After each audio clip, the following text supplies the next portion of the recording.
Bonjour à tous. Le Jura, le Doubs et la Saône-et-Loire repassent en vigilance orange canicule à partir de midi. La Côte d'Or reste quant à elle en vigilance jaune.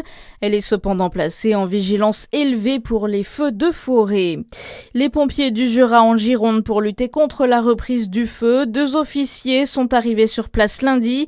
Spécialisés en feux de forêt, ils ont rejoint 2 postes de commandement et participent au maintien des capacités opérationnelles. Selon un dernier bilan du SDIS, depuis le 15 juin, 53 sapeurs-pompiers issus de 14 centres d'incendie et de secours du Jura, accompagnés de 13 engins spécialisés, ont été engagés en renfort dans les départements voisins ou sur le territoire national. 26 soldats du feu sont partis sur les incendies en Gironde et dans la forêt de Fontainebleau. Stabilisé mais toujours pas fixé en Gironde, le méga-feu brûle encore. La nuit a été calme selon la préfecture qui fait un point ce matin. La surface brûlée n'a pas évolué. 42 000 hectares, 126 pompiers ont été blessés depuis le début de l'incendie. Près de Bordeaux, les évacués de 3 villes, dont Mérignac, vont pouvoir rentrer chez eux. Un suspect interpellé dans le cadre du vol au musée de Châtillon-sur-Seine. Vendredi dernier, 2 hommes ont dérobé le torque en or de la princesse de Vix. Un témoignage archéologique du savoir-faire celte inestimable.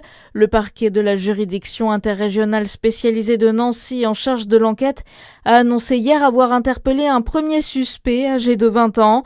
Les investigations se poursuivent pour retrouver le torque.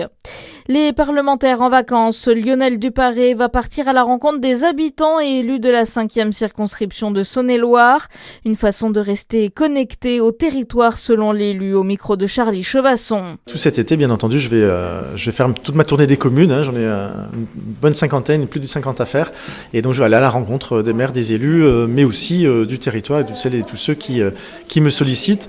Voilà, le travail parlementaire a été très intense. Depuis mon arrivée le 13 novembre, on était en pleine loi de finances, donc assez soutenu. Ensuite, les élections municipales qui ont aussi modifié un peu la présence sur le terrain, ou en tout cas de manière plus visible. Mais mes attachés parlementaires ont pu aussi recevoir les demandes. J'ai pu recevoir pas mal de monde pendant cette période. Et la rentrée des députés est prévue le 21 septembre. À Besançon, la Côte d'Or est fermée à la circulation jusqu'au 7 août. En décembre 2023, un homme de 60 ans avait été gravement blessé par une chute de rocher. Le département du Doubs installe donc d'énormes filets en acier le long des falaises pour empêcher ces blocs de tomber. Et puis ce projet de la FIFA qui provoque une tempête. Son président, Gianni Infantino, envisage de vendre des parts de la Coupe du Monde. Il aurait rencontré des fonds d'investissement proches de l'administration Trump.